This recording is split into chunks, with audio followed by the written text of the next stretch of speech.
You know, I've always believed that there are two kinds of women in this world. The ones who stick by your side through thick and thin, loyal, loving, the type of partner every man dreams of. And then there are the others, the ones who can tear your heart out without a second thought. But Lisa, my wife, she was the loyal type. At least that's what I told myself. I used to think that I got lucky, that after all those years of struggling with dating and not quite making it, I had finally found her, the one I could trust, who would be with me until the end. I mean, sure, I've had my doubts like any man does, but I'd always push them aside. Lisa would never do that. She couldn't.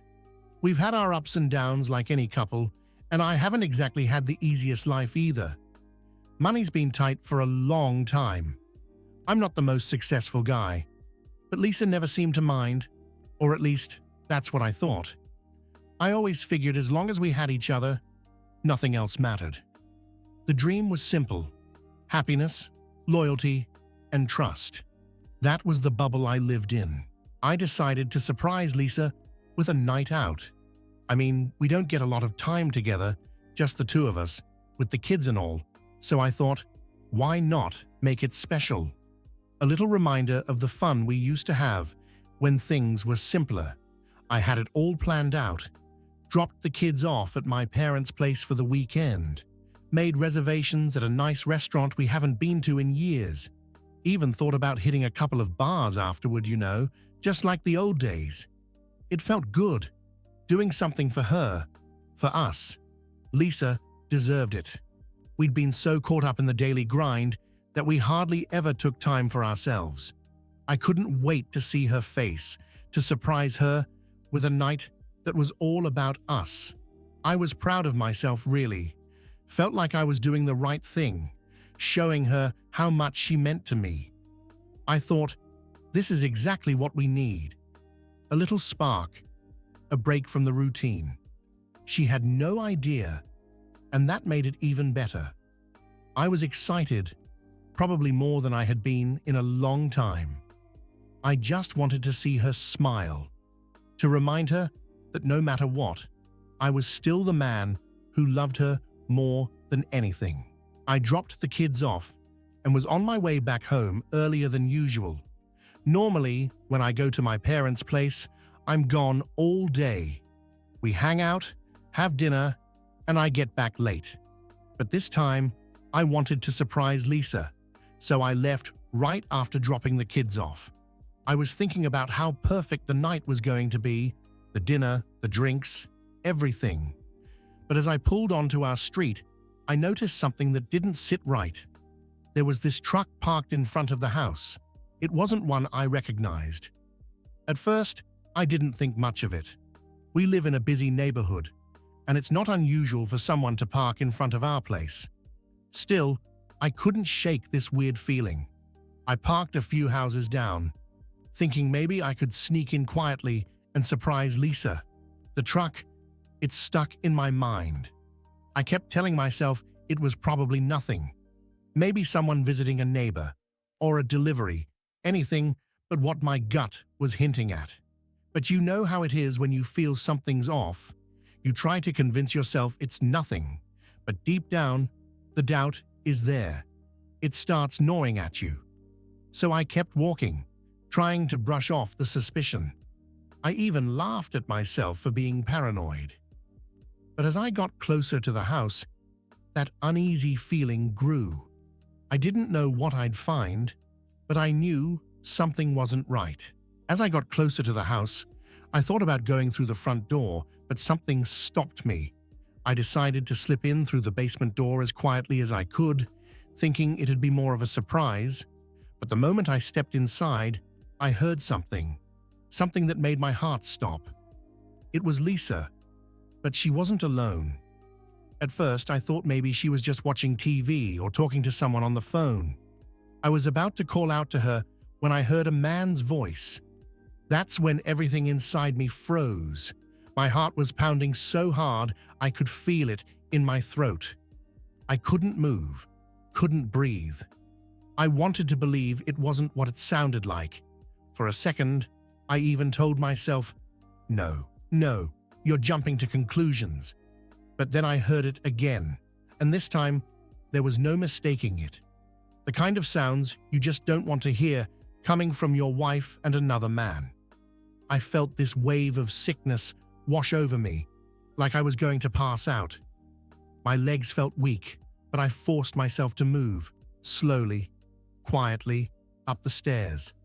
The door to the living room was half open, and I could hear everything. I didn't want to confront them. I couldn't. I just needed to see it for myself, to know that what I was hearing was real. I pulled out my phone. It sounds crazy, but I thought, I need proof. I need something, just in case. So I turned on the camera and slowly pushed my phone around the corner.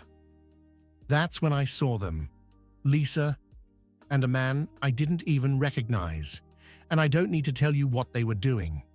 It felt like the world was caving in on me. My hands were shaking so badly, but I kept recording. I couldn't look at them directly, but watching it on my phone screen was enough. I was completely numb, just standing there, watching my entire life fall apart in real time. Part of me wanted to burst in there, scream, yell, do something, but I just froze. I couldn't bring myself to move. It was like I wasn't even in my own body. I kept recording because I didn't know what else to do. Minutes went by. It felt like hours. Then, Lisa got up and said something about going to the bedroom. They laughed, and she even mentioned how much time they had left. That's when I knew for sure. This wasn't the first time. When they went upstairs, I finally felt like I could move again. I walked into the living room, barely aware of what I was doing. My hands were still shaking, my mind completely numb. I saw his clothes lying there, his pants. I don't know why, but I grabbed them. I needed to know who this guy was. I pulled out his wallet and took pictures of his driver's license, his name, his address. I just stood there, taking it all in. I couldn't believe this was my life. How did it come to this? Lisa and I, we were supposed to be solid. We were supposed to have each other's backs. And now I'm standing in my own living room, taking pictures of some guy's wallet while they're upstairs together. I put the wallet back and left the house the same way I came in, through the basement. As soon as I got to the car, I broke down. I cried like a kid, pathetic, sobbing, shaking, completely falling apart. I felt so small, so worthless. I couldn't stop the tears. I sat there for what felt like forever, just replaying the sounds, the images, over and over in my head. I couldn't bring myself to leave. I couldn't even think straight. I grabbed my phone and watched the video, just to make sure it was real. I don't know why I did that, but I had to see it again, to make sure I wasn't losing my mind. And there it was, clear as day. Everything I feared was right there in front of me, and yet I still couldn't process it. After sitting in the car for what felt like hours, I knew I had to go back in. I couldn't drive to my parents and pick up the kids. How could I explain why I was back so soon? Why my face looked like this? I couldn't tell them what had just happened. Not yet. So, I did the only thing I could think of. I pulled into the driveway, opened the garage, and walked inside like nothing was wrong. I made a lot of noise coming in, hoping it'd give them enough time to, fix whatever they were doing upstairs. It felt surreal, like I was playing a part in someone else's life, not mine. Lisa came downstairs, looking flustered, but smiling. She asked why I was home so early, and before I could even respond, she started making excuses, said she was just getting ready for a bath. She was wearing her robe, acting like everything was completely normal, and me, I went along with it. I don't know why, but I just couldn't confront her. Not right then. I told her about the surprise plans, the dinner, the night out I had arranged. She acted excited, like nothing had happened. She poured us both a glass of wine, said we should pre-game before we went out. And the whole time, I just sat there, feeling numb, watching her act like the woman I thought I knew, like she wasn't just upstairs with someone else. We sat in the living room, sipping wine, and I couldn't say a word. I couldn't even look her in the eye. Every now and then, I'd catch a glimpse of him, sneaking downstairs, slipping out through the basement door. She didn't notice. She was too busy pretending. And me? I let it happen. I let her kiss me, touch me, like nothing was wrong. I'm not proud of what I let happen that night. I wasn't thinking straight, and I didn't know what else to do. It was like I was on autopilot, completely shattered on the inside, but pretending to be the same guy I was before everything fell apart. I couldn't keep it up forever. The pretending, the lying to myself, it was eating me alive. Every time Lisa smiled at me, every time she asked if I was okay, it felt like a knife twisting deeper into my chest. I kept replaying the video in my head, over and over again. Eventually, I couldn't take it anymore. One night, a few days after it happened, I snapped. We were sitting at the dinner table, eating like everything was normal, and I just blurted it out. "I know, Lisa. I know what you've been doing." She froze, fork halfway to her mouth, staring at me like she didn't understand. But I could see it in her eyes. She knew exactly what I was talking about. I pushed my phone across the table and played the video. I didn't say a word. The look on her face said everything. Her eyes went wide, and for a moment, she looked terrified. Then, she started crying. She begged me to stop, said she could explain. But there was nothing she could say that I didn't already know. I asked her, "Why? Why him? Why now?" I wasn't yelling. I was too tired to yell. I just needed to understand. She kept saying it was a mistake, that she never meant to hurt me, that she still loved me, but how could I believe her? After seeing that, after hearing what they said, how could I believe a single word coming out of her mouth? I wanted to scream at her, but instead, I sat there, staring at her, through the tears, numb to everything. She said it didn't mean anything, that it was a moment of weakness. But to me, it meant everything. It was the end of us. The trust, the loyalty, it was all gone. I could feel the last pieces of my marriage slipping through my fingers, and no matter how much she cried, there was no fixing it. That night, I slept in the guest room. I couldn't stand to be near her. Her sobs echoed through the house, but they didn't reach me. I had nothing left to give. After the confrontation, I felt hollow, empty, like everything I thought I knew had been ripped away from me, leaving this gaping hole where my life used to be. I couldn't stop thinking, how did I get here? How did we get here? I always thought I was doing enough, being a good husband, providing what I could, loving her the way I knew how. But now, it felt like none of that mattered. I started questioning everything. Was this my fault? Was I not enough?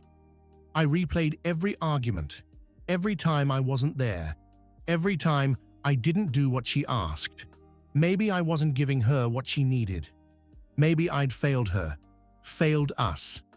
The worst part was, I felt like a fool. I had convinced myself that Lisa would never do something like this, that we were stronger than this. But now, all I could think about was the betrayal, the way she lied to my face, the way she acted like everything was fine. It made me wonder if she'd ever really loved me at all, or if I was just too blind to see what had been happening right in front of me. Every night, I laid in that guest room, staring at the ceiling, feeling more worthless than I'd ever felt in my life. I couldn't shake the thought that I wasn't good enough, that maybe this was all my fault, and as much as I wanted to blame her, part of me just couldn't stop blaming myself. I couldn't carry this weight on my own anymore. After days of sleepless nights, drowning in my own thoughts, I knew I needed help. I needed to talk to someone, anyone, who could make sense of the mess my life had become. So I reached out to a few close friends and my family. The first person I called was my brother. He's always been the one I could lean on. But even saying the words felt like admitting I'd failed. I told him everything, from the affair to how I caught them, how I'd been pretending like nothing was wrong. He didn't say much at first, just listened, but I could hear the anger in his voice. "Leave her," he said. "You deserve better than this." Part of me agreed. Maybe I should just walk away. But then I talked to my best friend, and he told me something different. "You've been with her for years," he said. "Maybe it's worth trying to fix things. People make mistakes, man." His words threw me. Fix things? After everything I'd seen, after everything I'd felt, could I really even consider that? I talked to a couple more people, family, friends, and everyone had their own opinions. Some said to leave, that I'd be a fool to stay after what she'd done. Others thought I should give her a chance, that maybe this could be fixed. But no matter what they said, I still didn't know what to do. How could I? How do you make that kind of decision when you're still drowning in the pain of it all? Their advice helped in a way, but in the end, I realized no one else could make this choice for me. I had to figure it out for myself, and that was terrifying. In the end, after all the advice, all the sleepless nights, and all the back and forth in my head, I knew what I had to do. No matter how much I tried to convince myself that maybe things could change, that maybe we could fix this. Deep down, I knew it was over. The trust was gone, shattered beyond repair. I could still feel the weight of that night, hearing their voices, seeing them together, and no amount of apologies or promises could erase that. Every time I looked at her, I was reminded of it. Staying wasn't an option anymore, not for me. So, I made the decision. I told Lisa it was over.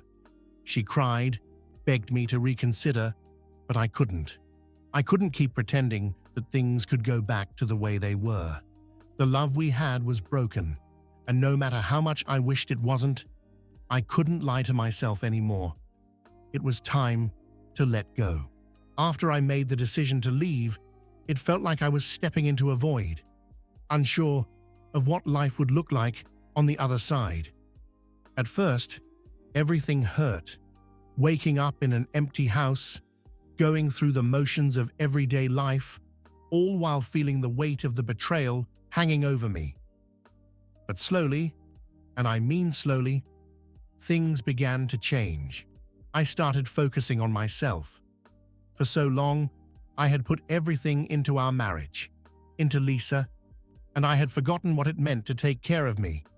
I picked up old hobbies I had neglected, started going to the gym, and even began talking to a therapist. At first, it felt pointless, like nothing would ever fill that emptiness inside. But bit by bit, I began to feel lighter. The pain didn't just disappear overnight, and it still hit me in waves, especially when I'd think back to what happened. But I realized that I didn't need to carry that burden forever. I had been giving Lisa all the power by holding on to the anger, the hurt, the betrayal. And it was time to take that power back. For the first time in a long time, I started thinking about the future. Not the future we had planned, but a new one that was entirely mine to shape. It wasn't easy, but day by day, I was getting stronger. I was healing. I wasn't looking for anything serious. After everything I'd been through, the last thing on my mind was starting a new relationship. But then I met David. It wasn't anything dramatic, No whirlwind romance or love at first sight. We met through mutual friends at a small gathering. And at first, I didn't think much of it. But something about him, I don't know, it felt different. He was kind, patient, never pushed for more than I was ready to give. We started talking more, getting to know each other, and slowly, I found myself opening up in ways I hadn't expected. It wasn't easy. Every time we got closer, I felt that old fear creeping back in, the one that whispered, "Don't trust too much. Don't let your guard down." But David understood. He knew I had been hurt, and he didn't try to rush me. He gave me the space I needed, and somehow that made it easier. Little by little, I started to let my walls down. I was terrified of being betrayed again, of letting someone in only to have them tear my heart out. But with David, it felt different. He wasn't Lisa. He wasn't the past. He was something new, something hopeful. And for the first time in a long time, I felt like I could trust again. It wasn't perfect, and I still had moments of doubt, but I was learning. Learning that not everyone would hurt me the way she did. Learning that it was okay to believe in love again. I never thought I'd get to this place, this feeling of peace, of happiness. After everything I went through, it seemed impossible. But here I am, and I can finally say, I'm okay. More than okay, actually. I'm happy. David and I, we're building something real. Something based on trust, patience, and understanding. It's not perfect, but it doesn't need to be. For the first time in a long time, I'm with someone who sees me for who I am and accepts all the broken pieces that came with me. Looking back, I realized that the betrayal, the pain, it didn't define me. It was a chapter, a hard one, but it didn't destroy me. In fact, it led me here, to this new life, to this new love, and I'm grateful for that. Grateful for the lessons, for the strength I found in myself, and for the happiness I never thought I'd feel again. I've moved on, I've healed, and now I'm ready for whatever comes next.